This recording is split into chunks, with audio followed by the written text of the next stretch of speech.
Hello everyone. Rajasthan GK का practice set हम लोग कर रहे थे जो कि हर भर्ती परीक्षा में काम आएगा। तो आज हम लोग पांचवा प्रैक्टिस सेट करने वाले हैं। चार हम लोगों ने कर लिए ऑलरेडी।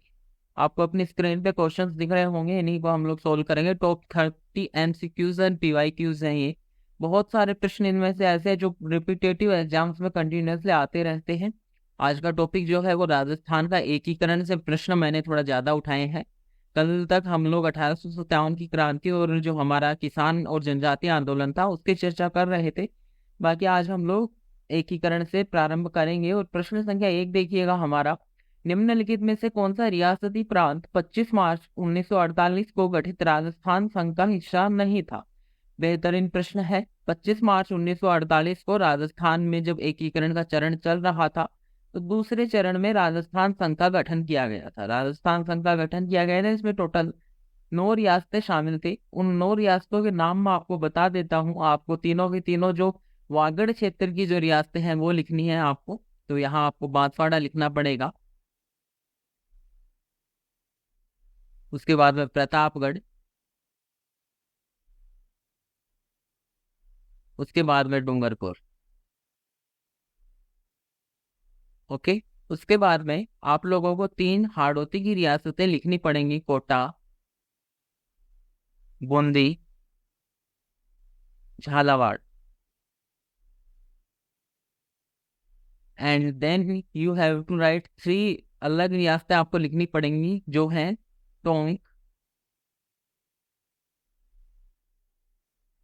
किशनगढ़ एंड शाहपुरा। ठीक है, ये 9 रियासतें जो थी वो राजस्थान संघ का हिस्सा बनी थी। तो अब आपकी स्क्रीन पे ही जवाब है। आप लोग मुझे बताइए, बांसवाड़ा हिस्सा था? बिल्कुल था। टोंक भी हिस्सा था, सिरोही हिस्सा नहीं थी। ठीक है, तो सिरोही हमारा आंसर हो जाएगा। प्रश्न संख्या 2 देखिएगा।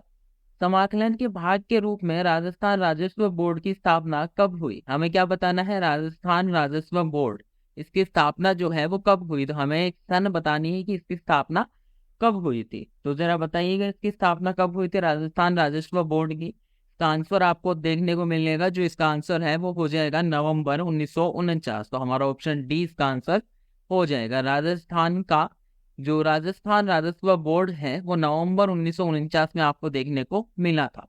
चलिए मैं आपसे प्रश्न करता हूँ कि इस तारीख से पहले, मतलब नवंबर 1949 से पहले राजस्थान में कितने चरणों का जो पूर्ण है हो चुका था एकीकरण, वो मुझे बताइए। कितने चरण पूर्ण हो चुके थे? पूर्ण हो चुके थे, ये आपको मुझे कमेंट सेक्शन में बताना है। ठीक है, जो भी सही कमेंट सेक्शन में सही गैस करेगा उसको मैं फ्री नोट्स प्रोवाइड करूंगा। ठीक है, और फ्री नोट्स वो ही नहीं, आप लोगों में से कोई भी ले सकता है। आप लोग या तो चेक कीजिएगा अपना टॉप कमेंट, या फिर आप डिस्क्रिप्शन बॉक्स चेक कीजिएगा तो आपको टेलीग्राम चैनल की लिंक मिलेगी जहाँ पे आपको बहुत सारे नोट्स जो है देखने को मिल जाएंगे। प्रश्न संख्या 3 देखिएगा। निम्न में से कौन वृहद राजस्थान के एकीकरण के समय गठित राजस्थान आंदोलन समिति का अध्यक्ष था? EORO एग्जाम 2022 में आया था ये प्रश्न। ठीक है, वृहद राजस्थान के एकीकरण के लिए गठित कौन सी समिति? राजस्थान आंदोलन समिति। कौन सी समिति है भाई? राजस्थान आंदोलन समिति। इसका अध्यक्ष कौन था ये हमें बताना है। तो इसके अध्यक्ष थे कौन? राम मनोहर लोहिया। इसका आंसर क्या हो जाएगा? राम मनोहर लोहिया। प्रश्न संख्या 4 देखिएगा। अजमेर के राजस्थान में विलय का विरोध किसने किया था? अजमेर का राजस्थान में जो विलय था, अजमेर का जो राजस्थान में विलय था उसका विरोध किसने किया था और इसे किस आयोग ने खारिज कर दिया? तो देखिएगा, हरिभाऊ उपाध्याय जो है उन्होंने इसका जो विरोध है वो किया था। ये जो थे, ये अजमेर को एक अलग राज्य बनाना चाहते थे। क्या बनाना चाहते थे? एक अलग राज्य बनाना चाहते थे। किसे? अजमेर को। अजमेर पहले यूनियन टेरिटरी था, ठीक है, केंद्र शासित प्रदेश था। लेकिन बाद में फजल अली आयोग ने हरिभाऊ उपाध्याय की जो बात थी, जो उनके तथ्य था, उनको नकारते हुए इसे राजस्थान में शामिल करने की घोषणा कर दी थी। ठीक है, और राजस्थान में इसे शामिल कर दिया गया। तो हमारा आंसर क्या हो जाएगा? हरिभाऊ उपाध्याय और फजल अली आयोग। चलिए प्रश्न संख्या 5 देखिएगा। निम्नलिखित में से किस संविधान संशोधन के तहत राजाओं के प्री विपर्श समाप्त किए गए? प्रश्न संख्या 5 क्या है कि कौन से संविधान संशोधन के अंतर्गत राजा जो है उनके प्री विपर्स समाप्त किए गए। तो आपका आंसर क्या हो जाएगा? आपका आंसर होगा 26वां संविधान संशोधन। अब इसमें एक जरा छोटी सी चीज पढ़िएगा, ये जो है 26वां संविधान संशोधन ये 1971 ईस्वी में हुआ था, तो इसको याद रखिएगा, ठीक है। चलिए, तो 26वां संविधान संशोधन हमारा उत्तर हो जाएगा। अगला प्रश्न देखिए कि एकीकरण के समय सर्वाधिक धरोहर राशि जमा करवाने वाली रियासत कौन सी थी? क्या जमा करवाने वाली? सर्वाधिक धरोहर राशि जमा, ठीक है, क्या जमा? सर्वाधिक धरोहर राशि। यहाँ देखिएगा धरोहर राशि जमा। अब देखिएगा ये रियासत कौन सी थी, तो आपको बताऊं, जैसे जो ऐसे समझिएगा कि कौन सी रियासत थी जो सबसे ज्यादा एक्साइटेड थी राजस्थान में विलय के लिए। जो सबसे ज्यादा एक्साइटेड थी वो सबसे पहले हस्ताक्षर करेगी, तो बीकानेर जो रियासत थी वो सबसे ज्यादा मतलब एक तरीके से एक्साइटेड थी, इस प्रकार से याद रख सकते हैं। 7 अगस्त को हस्ताक्षर कर दिए थे इन्होंने। बीकानेर के शासक कौन थे उस टाइम पे? शार्दुल सिंह थे। आप बहुत जगह पे इसे पढ़ते हैं, ठीक है, बहुत सारी जगह पे आप पढ़ते हैं, बीकानेर राजवंश में भी पढ़ते हैं, एकीकरण में भी पढ़ते हैं, प्रश्नों को हल करते समय भी पढ़ते हैं, ठीक है। तो बीकानेर की शार्दुल सिंह ने सबसे ज्यादा धरोहर राशि है वो जमा करवाई थी। और इनकी जो धरोहर राशि की अगर मैं कीमत आपको बताऊं तो कीमत क्या थी? लगभग 4 करोड़ 83 लाख रुपए इन्होंने जमा करवाए थे। 4 करोड़ 83 लाख रुपए की जो धरोहर राशि है वो इन्होंने जमा करवाई थी। तो आंसर क्या हो जाएगा? बीकानेर। अगला प्रश्न देखिएगा, प्रश्न संख्या 7 है। निम्नलिखित में से कौन सी रियासत एकीकरण के समय पाकिस्तान में मिलना चाहती थी? पाकिस्तान में कौन सी रियासत मिलना चाहती थी? ये बहुत ही बढ़िया प्रश्न बनते हैं इस प्रकार के प्रश्न। देखिएगा राजस्थान से जो रियासतें हैं मैं समझाता हूँ। देखिएगा अलवर, भरतपुर, एंड एक रियासत आप और याद रखिएगा, धौलपुर। और ये अब आप 2 रियासतें और देखिएगा, टोंक, टोंक के बाद में जोधपुर, और जोधपुर के बाद में जैसलमेर का नाम लिखेंगे भी नहीं भी लिखेंगे, ठीक है, जैसलमेर का नाम लिखेंगे भी नहीं भी लिखेंगे। क्यों? देखिएगा, समझिएगा। ऊपर वाली जो तीनों रियासतें हैं, मतलब टोटल जो 6 रियासतें हैं, वो 6 की 6 ही राजस्थान में नहीं मिलना चाहती थी, वो राजस्थान से बाहर ही जाना चाहते थे, ठीक है।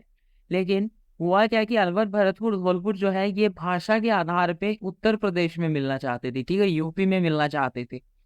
लेकिन टोंक, जोधपुर ये जाना चाहती थी मोहम्मद अली जिन्ना के साथ में पाकिस्तान।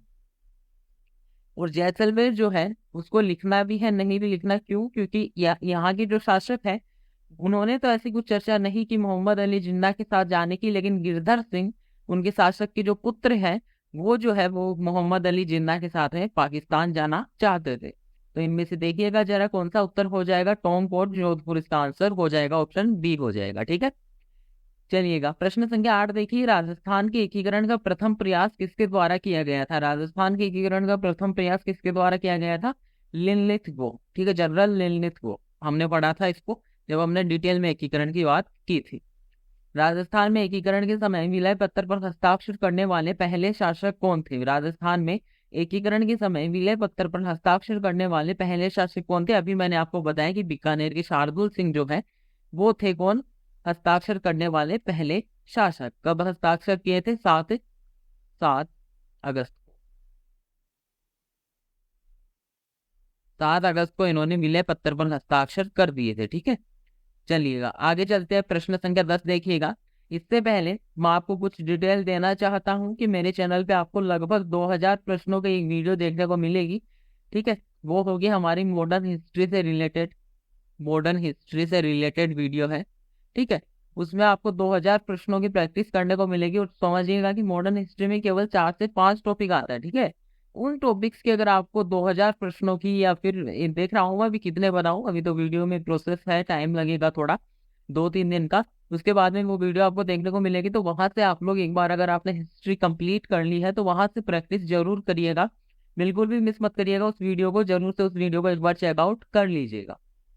चलिए प्रश्न देखिएगा, एकीकरण के समय स्वतंत्र रहने की शर्त को पूरा करने वाली रियासतों में शामिल नहीं थी। राजस्थान में 4 ऐसी रियासतें थी जो शर्त को पालन करती थी। सबसे पहले शर्त पढ़ेंगे, ऊपर वाला हमें इरेज करना पड़ेगा वरना पढ़ेंगे कहाँ पे, ठीक है। इसको हटाना पड़ेगा, हटा देते हैं, उसके बाद में समझाता हूँ। देखिए राजस्थान में जो शर्त थी, राजस्थान में ही नहीं पूरे भारत में जो शर्त थी वो क्या थी कि जो क्षेत्र है जिसकी आबादी 10 लाख से ज्यादा है, 10 लाख से ज्यादा है, क्या आबादी और साथ ही में 1 करोड़ से ज्यादा है क्या, 1 करोड़ से ज्यादा है वार्षिक आय। वार्षिक आय, वार्षिक नाम याद रखिएगा, क्योंकि एग्जाम में कथन वाले जो प्रश्न आते हैं उनमें आपको यहाँ पे मासिक दे देगा और फिर पूछ लेगा कि कौन सा असत्य है, ठीक है। ये जो क्राइटेरिया था राजस्थान में 4 रियासतें जो है वो पूरा करती थी, एक तो जयपुर, जोधपुर, बीकानेर और एक उदयपुर। ठीक है, ये 4 रियासतें ऐसी थी जो राजस्थान में, जो हमारे रियासती विभाग ने या फिर जो राजस्थान में जो शर्तें रखी गई थी, 10 लाख से अधिक आबादी और 1 करोड़ से अधिक वार्षिक आय, उनको पूरा करती थी। कौन सी 4 रियासतें? जयपुर, जोधपुर, बीकानेर एंड उदयपुर। तो आप ऑप्शन में देख सकते हैं, आपके सामने की उत्तर है, अलवर जो है वो इसका पालन नहीं करती थी, ठीक है। चलिएगा, प्रश्न संख्या 11 देखिएगा कि किस चरण में अलवर, धौलपुर, भरतपुर और करौली का जो बृहद राजस्थान में विलय किया गया। देखिए, बहुत ही बढ़िया प्रश्न है। एक्चुअल में अगर आपको एकीकरण पढ़ना है तो ये प्रश्न तो आपको पढ़ना ही पड़ेगा। क्यों पढ़ना पड़ेगा? देखिएगा, प्रश्न ना ये 2 तरीके से बनता है। हमें क्या दिया है? अलवर, भरतपुर, धौलपुर और करौली। प्रश्न 2 तरीके से ये बनता है कि इसमें ना, अगर ऐसे पूछे कि मत्स्य संघ का जो मतलब मत्स्य संघ कब बना, मत्स्य संघ किस चरण में बना, तो वो तो हो जाएगा फर्स्ट चरण। लेकिन आपको अगर प्रश्न कुछ इस प्रकार से पूछ ले कि राजस्थान में जो अलवर, भरतपुर, धौलपुर, करौली का जो विलय है वो कब किया गया, तो आपको ना ऐसा नहीं बोलना कि ना मत्स्य संघ में इसका विलय हुआ था, तो मतलब जो हमारा पहला चरण है उसमें विलय हो गया। नहीं, गलत होगा। अलवर, भरतपुर, धौलपुर, करौली यानी कि मत्स्य संघ का विलय जो है वो 5वें चरण में किया गया था। किस चरण में? 5th चरण में। 5th चरण कौन सा था? वृहद राजस्थान प्लस मत्स्य संघ, ये बना था संयुक्त वृहद राजस्थान, ठीक है। तो ये याद रखिएगा कि 5वें चरण में ना इन 4 रियासतों का जो विलय है वो राजस्थान में किया गया था। तो आपका आंसर क्या हो जाएगा? पंचम। प्रश्न संख्या 12 देखिएगा, 1949 में बृहद राजस्थान संघ के मुख्यमंत्री कौन बने थे? बृहद राजस्थान संघ जो चौथा चरण था उसके मुख्यमंत्री कौन बने थे? तो देखिएगा, यहाँ पे आपको 4 चरणों के मैं मुख्यमंत्री बता देता हूँ। पहला चरण था, उसके मुख्यमंत्री थे शोभाराम कुमावत, शोभाराम कुमावत। दूसरे चरण के गोकुल भाई भट्ट।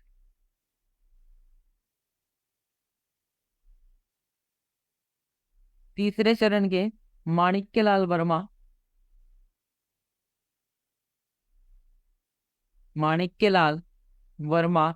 चौथे चरण के जो मुख्यमंत्री थे वो थे हमारे हीरालाल शास्त्री। ये 4 जो व्यक्ति थे, ये चारों क्रमशः 4 चरणों के मुख्यमंत्री थे। तो देखिए गाइस, में आपको ऑप्शन में आपको आंसर सामने के सामने ही नजर आ रहा है कि हीरालाल शास्त्री जो है चौथे चरण के यानी कि बृहद राजस्थान के मुख्यमंत्री बने थे। प्रश्न संख्या 13 समझिएगा कि वर्तमान राजस्थान के एकीकरण के प्रथम चरण में सबसे पहले फोकस करिएगा कौन सा चरण की चर्चा हो रही है? प्रथम चरण की। निम्नलिखित में से किन राज्यों को शामिल किया गया था? प्रथम चरण में किसको शामिल किया गया था? तो आप सभी को पता है ABCD को प्रथम चरण में शामिल किया गया था, ठीक है। तो अलवर, भरतपुर, धौलपुर और करौली, यानी कि ऐसे याद रखिए कि सबसे पहले ABCD में क्या आता है? ABCD में 4 जो हम लोग बोलते हैं चीजें वही तो आती है, ABCD।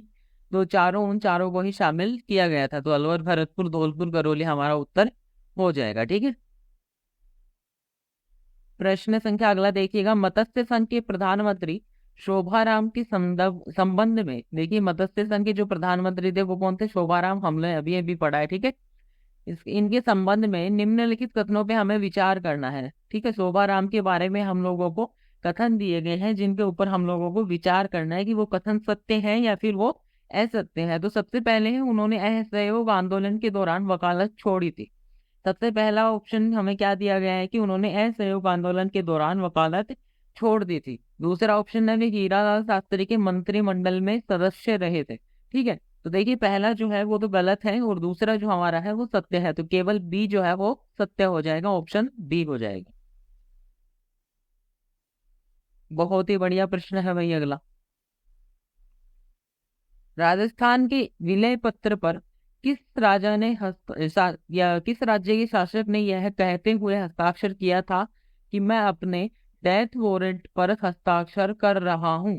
तो बताइएगा जरा, किस शासक ने या किस राज्य के शासक ने ऐसा कहा था कि मैं अपने डेथ वारंट पे हस्ताक्षर कर रहा हूँ? देखिए, शासक का नाम भी बता देता हूं मैं। शासक का जो नाम था वो था चंद्रवीर सिंह। चंद्रवीर सिंह ने ऐसा कहा था कि मैं जो है वो अपने डेथ वारंट पे हस्ताक्षर कर रहा हूँ। ये कहाँ के शासक थे? ये बांसवाड़ा के शासक। तो बांसवाड़ा के शासक चंद्रवीर सिंह ने कहा था कि मैं अपने डेथ वारंट पे हस्ताक्षर कर रहा हूँ। ठीक है। प्रश्न संख्या 16 देखिएगा कि 18 अप्रैल 1948 को संयुक्त राजस्थान का उद्घाटन किसने किया? संयुक्त राजस्थान का उद्घाटन 18 अप्रैल 1948 को किसने किया, ये हमारा प्रश्न है। तो देखिएगा, सबसे पहले मैं आपको बता दूं, एक बार फिर से याद दिला दूं कि आप लोगों ने अगर चैनल को सब्सक्राइब नहीं किया तो सब्सक्राइब कर लें। हमें जल्दी से जल्दी 1000 सब्सक्राइबर्स तक पहुंचना है। ठीक है।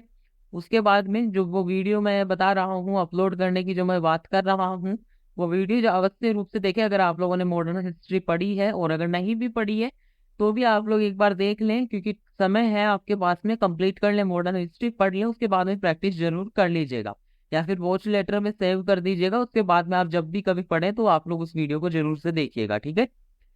प्रश्न संख्या 16 हमें दिया है 18 अप्रैल 1948 को, 18 अप्रैल 1948 को संयुक्त राजस्थान का उद्घाटन किसने किया था? ठीक है। तो संयुक्त राजस्थान जो है वो कौन सा चरण था? तीसरा चरण था। ठीक है। थर्ड चरण था। ठीक है।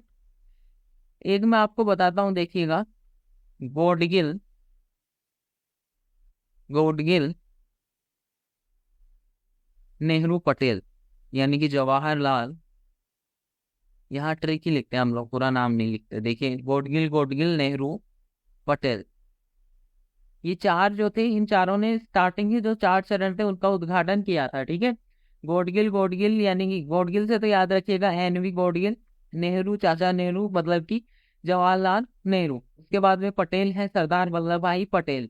तो अब देखिएगा, संयुक्त राजस्थान जो है वो कौन सा चरण है? संयुक्त राजस्थान तीसरा चरण है। तो इसका उद्घाटन करता कौन होंगे? तीसरे नंबर पे कौन है? जवाहरलाल नेहरू। ठीक है। प्रश्न संख्या 17 देखिएगा कि अजमेर के राजस्थान में विलय के समय वहां के मुख्यमंत्री कौन थे? अजमेर का जब राजस्थान में विलय हुआ, ठीक है, तो वहां के जो मुख्यमंत्री है वो कौन थे? ये हमारा प्रश्न हम लोगों को दिया गया है।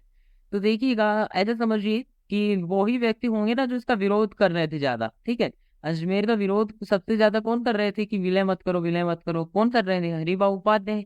तो विरोध हरिभाऊ उपाध्याय कर रहे थे, तो यहाँ के मुख्यमंत्री थे ही। इसी कारण से एक तरीके से देखा जाए तो पॉलिटिकली अगर आप लोग समझेंगे तो इसीलिए ये विरोध कर रहे थे। अगला प्रश्न है, 1948 ईस्वी में किन 4 राज्यों को छोड़कर मत्स्य संघ का निर्माण किया गया? माफ कीजिए, जोड़कर है, छोड़कर नहीं है। ठीक है। 1948 ईस्वी में 4 राज्य थे जिन्हें जोड़कर मत्स्य संघ का निर्माण किया गया था। 4 राज्य कौन से थे? स्टार्टिंग का जो चरण था राजस्थान में, वो ही था पहला चरण। तो उसमें 4 राज्य कौन से थे? ABCD वाले 4 राज्य थे, मतलब अलवर, भरतपुर, धौलपुर, करौली, या अलवर, भरतपुर, करौली, धौलपुर। ठीक है। अगला प्रश्न देखिएगा, वो प्रश्न संख्या 19 है, निम्न में से कौन सी रियासतें राजस्थान के पहले एकीकरण के दौरान, जब मत्स्य संघ बना था, तब शामिल हुई थी? वही प्रश्न है, सेमी प्रश्न है, बस अलग अलग एग्जाम्स में आया हुआ है। जरा देखिएगा, अलग अलग शिफ्ट में आया हुआ है। देखिए, ये जो है ESR में पूछा है और ये इसी में पूछा है। ठीक है। तो यहाँ पे आंसर हो जाएगा अलवर, भरतपुर, करौली, धौलपुर। मत्स्य संघ को राजस्थान में कब मिलाया गया? बहुत महत्वपूर्ण प्रश्न है। 5वें चरण में मिलाया गया था। मैंने आपको बड़ा चीख चीख के समझाया था कि मत्स्य संघ का जो निर्माण है वो तो पहले चरण में किया गया था, लेकिन इसका जो विलय है राजस्थान में वो 5वें चरण में किया गया था। और 5वां चरण कब हुआ था? 5वें चरण का उद्घाटन कब हुआ था? 15 मई 1949 को। अगला प्रश्न देखिएगा, प्रश्न संख्या 21 है हमारे सामने। प्रश्न संख्या 21 क्या कहता है? 30 मार्च 1949 को संयुक्त ग्रेटर राजस्थान यानी कि संयुक्त बृहद राजस्थान का औपचारिक उद्घाटन किसके द्वारा किया गया था? तो ये जो है संयुक्त बृहद राजस्थान का औपचारिक जो उद्घाटन है वो सरदार वल्लभ भाई पटेल के द्वारा किया गया था। आजादी के समय आज के राजस्थान में कितने रियासतें शामिल थी? आजादी के टाइम पे आज का जो राजस्थान है यानी कि जो वर्तमान राजस्थान है उसमें टोटल कितनी रियासतें शामिल थी? 19 रियासतें थी। 3 तो इसमें ठिकाने थे, तो यहाँ लिख देता हूँ 19 रियासतें, 19 रियासतें प्लस 3 ठिकाने। क्लियर है सभी को? आगे देखिएगा, भारत की स्वतंत्रता के बाद राजपूताना की कितनी रियासतें भारतीय संघ में शामिल हो गई? भारत की जो स्वतंत्रता हुई उसके बाद में राजस्थान की कितनी रियासतें ऐसी थी जो राजस्थान में शामिल हो गई थी? तो टोटल सारी की सारी जो भी रियासतें थी वो सब शामिल हो गई थी। दोनों सेम ही एग्जाम्स में आए हुए प्रश्न है, ठीक है। ये एक दिन पहले का प्रश्न है और ये एक दिन बाद में जो आया था वो प्रश्न है, सीईटी 2024 के ही प्रश्न है दोनों। तो 19 इसका आंसर हो जाएगा। इसीलिए कहता हूँ चैनल को सब्सक्राइब कर लीजिए, क्योंकि जैसा कि आप तो देख सकते हैं कि जैसे ये जो है ये 23 अक्टूबर को पूछा है और अगला प्रश्न 24 को पूछा है, लेकिन हम लोगों ने अपने चैनल पे ना 23 अक्टूबर वाला पूरा पेपर डिस्कस किया था, ठीक है। और आगे भी जो भी एग्जाम होंगे उसमें जैसे ही पेपर कंप्लीट हो जाता है उसके बाद में हम लोग डिस्कशन करते हैं पेपर के बारे में। तो क्या पता पेपर रिपीट हो जाए और आपके एक दो प्रश्न तो वैसे ही सही हो जाए, ठीक है। चलिए प्रश्न संख्या 24 देखिएगा कि राजस्थान संघ यानी कि वर्तमान का जो राजस्थान है उसका दूसरा चरण किस तिथि को गठित किया गया था? दूसरा जो चरण है वो कौन सी तिथि को गठित किया गया था? तो इसका आंसर हो जाएगा 25 मार्च 1948। क्या आंसर हो जाएगा इसका? 25 मार्च 1948। प्रश्न संख्या 25 देखिएगा, वर्तमान राजस्थान राज्य के गठन के प्रथम चरण में यानी कि जो पहला चरण था उसमें मत्स्य संघ का मंत्रिमंडल किसके नेतृत्व में गठित किया गया था? किसके नेतृत्व में गठित किया गया था बताइएगा जरा।